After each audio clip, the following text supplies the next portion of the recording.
भारत में 10 सबसे ज्यादा उगाई जाने वाली फसलें जिनसे किसान करोड़पति बन रहे हैं। नंबर 10, धान भारत की एक मुख्य खाद्य फसल है। जी हाँ, जिनसे चावल प्राप्त होता है और यह चावल लगभग पूरे भारत में बेचा जाता। आपको बता दें, हमारा भारत धान की खेती करने के मामले में दूसरे नंबर पर आता है। जी हाँ, सबसे ज्यादा धान की खेती चीन में की जाती और चीन के बाद हमारे भारत का नाम आता है। इसके अलावा धान की खेती उत्तर प्रदेश, आंध्र प्रदेश, पंजाब, हरियाणा जैसे कई बड़े राज्यों में बड़े पैमाने पर की जाती है। नंबर 9, गेहूं एक रवि फसल है जिससे आटा और ब्रेड जैसी कई तरह की खाद्य चीजें तैयार की जाती है। आपको जानकर हैरानी होगी कि भारत दुनिया का दूसरा सबसे बड़ा गेहूं उत्पादक है। जी हां, भारत में गेहूं न सिर्फ खाया जाता है बल्कि किसान लोग इस गेहूं को बड़े पैमाने पर बेचते हैं। आपको बता दें, भारत से लाखों टन गेहूं हर साल विदेशों में बिकने के लिए जाता है। नंबर 8, मक्के का इस्तेमाल पशु चारा तेल और स्टार्च उत्पादन के लिए भी होता है। आपको जानकर हैरानी होगी कि इसकी खेती सबसे ज्यादा बिहार में होती है। कर्नाटक, मध्य प्रदेश, तमिलनाडु, राजस्थान और उत्तर प्रदेश भी मक्के के प्रमुख उत्पादक हैं। जी हां, इन राज्यों से मक्का पूरे भारत में भेजा जाता है। इसके अलावा हरियाणा जैसे राज्य में मक्का की काफी ज्यादा डिमांड है क्योंकि हरियाणा में डेयरी फार्म काफी ज्यादा है। नंबर 7, चना भारत में सबसे ज्यादा खपत होने वाली दलों में से एक है। जी हां, चना हो या फिर चने की दाल, इसकी डिमांड लगभग पूरे भारत में होती है और इसीलिए हमारे भारत में चना की कई किस्में उगाई जाती है, जिनमें से काबुली चना और चना सबसे प्रमुख है। इन्हीं दो किस्मों को सबसे ज्यादा उगाया जाता है। और आपको आपकी जानकारी के लिए बता दें कि मध्य प्रदेश सबसे ज्यादा चना उत्पादन करने वाला राज्य है। इसके अलावा उत्तर प्रदेश, राजस्थान जैसे और भी कई राज्य हैं जहां पर चने की खेती की जाती है। नंबर 6, सरसों से कई तरह के मसाले और तेल बनाए जाते हैं। जी हां, सरसों का इस्तेमाल कई तरीके से किया जाता है। आपको बता दें, सरसों के पत्तों का इस्तेमाल सरसों का साग बनाने के लिए किया जाता है और वही जो सरसों में फल आता है उसका इस्तेमाल तेल के रूप में किया जाता है और इसीलिए सरसों की डिमांड पूरे भारत में है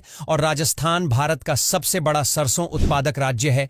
जी हां, सभी राज्यों से ज्यादा राजस्थान में ही सरसों की खेती की जाती है। नंबर 5, मूंगफली का इस्तेमाल कई तरीके से किया जाता है। जी हां, मूंगफली के तेल का इस्तेमाल कई तरह की चीजों को बनाने में किया जाता है। वही मूंगफली से स्नैक्स जैसे कई आइटम बनाए जाते हैं। इसीलिए भारत में मूंगफली की डिमांड काफी ज्यादा है। और आपको जानकर हैरानी होगी कि गुजरात सबसे बड़ा मूंगफली उत्पादक राज्य है और गुजरात के बाद तमिलनाडु, आंध्र प्रदेश, कर्नाटक, उत्तर प्रदेश जैसे और भी कई राज्यों में मूंगफली की खेती की जाती है। नंबर 4, गन्ने से भी चीनी, गुड़ जैसे कई तरह के खाद्य पदार्थ बनाए जाते हैं। जी हां, और आपको बता दें, यह भारत की सबसे ज्यादा नकदी कमाने वाली फसल है। और आपको जानकर हैरानी होगी कि भारत दुनिया में सबसे ज्यादा गन्ना उत्पादन करता है और वहीं भारत में सबसे ज्यादा गन्ने का उत्पादन उत्तर प्रदेश में किया जाता है। हालांकि उत्तर प्रदेश के अलावा और भी कई ऐसे राज्य हैं जहां पर गन्ने की खेती की जाती है। नंबर 3, आलू सबसे ज्यादा खपत की जाने वाली सब्जियों में से एक है। जी हां, इसका उपयोग चिप्स, स्नैक्स और अन्य खाद्य पदार्थों में किया जाता है और उत्तर प्रदेश भारत का सबसे बड़ा आलू उत्पादक राज्य है। उत्तर प्रदेश के अलावा बिहार, गुजरात और मध्य प्रदेश में भी आलू की खेती की जाती है। नंबर 2, कपास से कपड़ा, धागा और तेल निकाला जाता है, इसीलिए इसकी डिमांड काफी ज्यादा है और यह टेक्सटाइल इंडस्ट्री की सबसे बड़ी फसल है। गुजरात भारत का सबसे बड़ा कपास का उत्पादक करने वाला राज्य है। जी हां, सबसे ज्यादा गुजरात में ही कपास की खेती की जाती है। इसके अलावा महाराष्ट्र, तेलंगाना, राजस्थान और कर्नाटक जैसे और भी राज्य हैं जहां कपास का उत्पादन किया जाता है। नंबर 1, चाय भारत में सबसे ज्यादा पी जाने वाली पेय पदार्थ में से एक है और भारत दुनिया में सबसे ज्यादा चाय का उत्पादन करता है। और भारत में अगर चाय उत्पादन की बात करें तो असम, दार्जिलिंग के अलावा पश्चिम बंगाल, तमिलनाडु, केरल जैसे राज्य में चाय की खेती की जाती और इन सब राज्यों में दार्जिलिंग, असम की चाय पूरी दुनिया में फेमस है। जी हां, असम में चाय की कई तरह की किस्में उगाई जाती हैं जिनकी डिमांड पूरी दुनिया में। अब यहां तक वीडियो देख ली है तो वीडियो को लाइक और शेयर करना बिल्कुल भी मत भूलना।